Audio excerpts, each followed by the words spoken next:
আমরা এত আন্দোলন সংগ্রাম, এত ত্যাগ, শিশু থেকে শুরু করে তরুণরা অকাতরে জীবন দিল, তাদের রক্তাক্ত লাশ পড়ে থাকলো, গোটা বিশ্ব কেঁদে উঠেছে, গোটা বিশ্বের মানুষের চোখ দিয়ে কান্না ঝরেছে। আর ভারত, আমরা পাশাপাশি, আমাদের সংস্কৃতির অনেকটা মিল আছে, তারপরেও আপনারা এতখানি হিন্দুত্ববাদী, এতখানি সাম্প্রদায়িক, এতখানি অন্ধ যে শেখ হাসিনাকে রক্ষা করার জন্য আপনারা বাংলাদেশের মানুষের বিরুদ্ধে, আন্দোলনকামী মানুষের বিরুদ্ধে, শহীদ মুগ্ধর বিরুদ্ধে, শহীদ আবু সাইদের বিরুদ্ধে আপনারা আপনাদের প্রচারণা যেটা চালাচ্ছেন, আমাদের এই শহীদদের বিরুদ্ধে সেটা যায়। গণতন্ত্রের জন্য আমাদের মহান আত্মত্যাগ, সেই মহান আত্মত্যাগকে আপনারা ভুলুণ্ঠিত করার চেষ্টা করছেন, তাতে কোনো লাভ হবে না। আপনারা যদি মনে করেন এই করে আপনাদের আগ্রাসন সুসম্পন্ন করবেন, আমরা আমাদের স্বাধীনতা সার্বভৌমত্ব বিশ্বাস করি, রক্ষা করার জন্য অঙ্গীকারবদ্ধ। আমরা প্রত্যেকটা দেশের স্বাধীনতার মর্যাদা দেই। ভারত সহ যত ক্ষুদ্র রাষ্ট্র, বড় রাষ্ট্র আছে, প্রত্যেকেরই স্বাধীনতা সার্বভৌমত্বে আমরা মর্যাদা দেই। এলো ভিশন মুশকিল আসান অফার। যে কোনো ব্র্যান্ডের পুরনো ফ্রিজ নিয়ে চলে আসুন ভিশন শোরুমে আর নিয়ে যান নতুন ভিশন ফ্রিজ 20% পর্যন্ত ছাড়।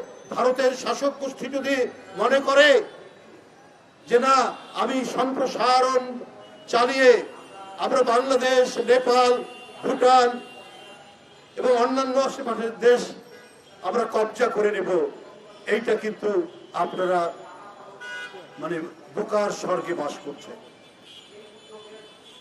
এইটা এই বাংলাদেশের মানুষের, তাদের যে তেজোদ্দীপ্ততা, তাদের যে দেশ রক্ষার অন্তর্নিহিত শক্তি, তাদের যে প্রাণের উন্মাদনা, এই প্রাণের উন্মাদনা ভারত কখনোই টের পায়নি।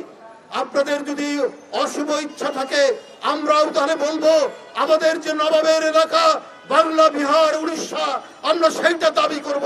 যদি আপনারা এই রকম ভাবে একের পর এক বাংলাদেশের বিরুদ্ধে আগ্রাসী ভূমিকা পালন করেন। কই এই যে আমাদের জয়দেব বলেছে, তাকে নির্মম ভাবে হাসিনার পুলিশ পেটাচ্ছে, ও বলছে আমি হিন্দু, হাতে তার কি বলে যে আশীর্বাদের সুতা বাঁধা, এটা দেখাচ্ছে, তারপরেও পুলিশ থামছে না। এই যে আমাদের সঞ্জয় 4টা ফার্স্ট ক্লাস, শুধু ছাত্রদল করে বলে, শুধু বিএনপির রাজনীতি করে, ছাত্রদল করে, তাকে বিশ্ববিদ্যালয়ে সুযোগ দেওয়া হয়। অমরেন্দু দাস অপু, তার স্ত্রী ঢাকা বিশ্ববিদ্যালয়ের ছাত্র ছিল, তার স্ত্রী ঢাকা বিশ্ববিদ্যালয়, সে সরকারি চাকরি করে, শুধু অপুর স্ত্রী হওয়ার কারণে তাকে ওএসডি করেছে, আবার গ্রামের এক কলেজে বদলি করে রেখেছে। শেখ হাসিনার জুলুম থেকে জাতীয়তাবাদী মুসলমান, হিন্দু কেউ রক্ষা পায়নি, কাউকেও রক্ষা দেওয়া হয়নি। আপনারা শুভেন্দু বাবুরা, উনি শুনেছি এর আগে নাকি অন্য দল করতেন, প্রায় দল বদল করেন। নীতি ছুট, দল ছুট লোক, আদর্শ ছুট লোক, এদের যে কোনো আদর্শ থাকে না, সেটা ওই শুভেন্দু বাবুর বক্তব্যের মধ্যে দিয়েই আমরা পাই, যেটা ইউটিউবে আমরা দেখি। আজকে সারা বাংলাদেশের মানুষ জাগরিত, তাদের মনের যে জাগরণ, দেশ মাতৃকা রক্ষার জন্য।